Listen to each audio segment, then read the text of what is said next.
Every light source has an advanced effects rollout, and this is what you use to fine-tune the interaction between the light and the materials in the scene. Notice that there are checkboxes for diffuse, specular, and ambient. Just to summarize, these are components of a material. For example, here we see these components in the material shader. In order to see these subtle effects, you'll need to make test renderings.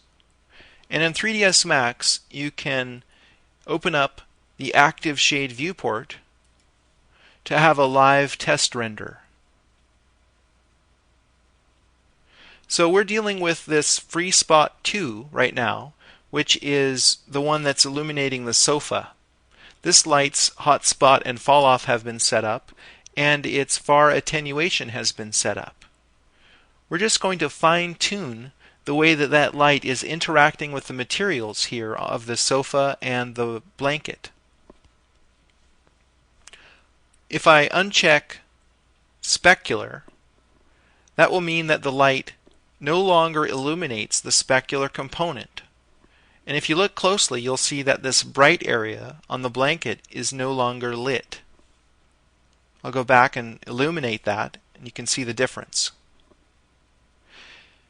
If we don't illuminate the diffuse component, then it will be very dark, because that's the most important component of a material. Now we're only seeing illumination in the shiniest areas. This might be useful for a special effect. If you choose ambient only, then you'll be illuminating only the darkest areas, so it will look kind of unnatural. Again, it might be good for special effects.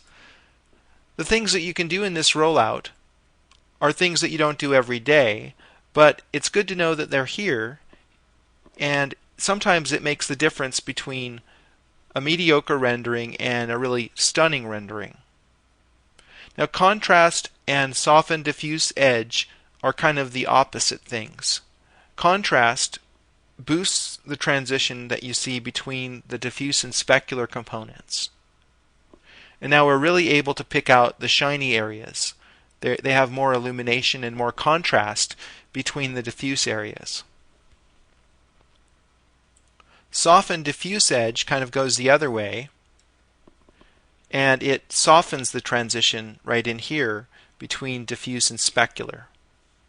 You can use them together if you want to create another look. So this is the kind of thing that you just need to tweak and make test renderings of to see the result. It's hard to predict how it will look until you actually see the result in Active Shade or in a test render frame window.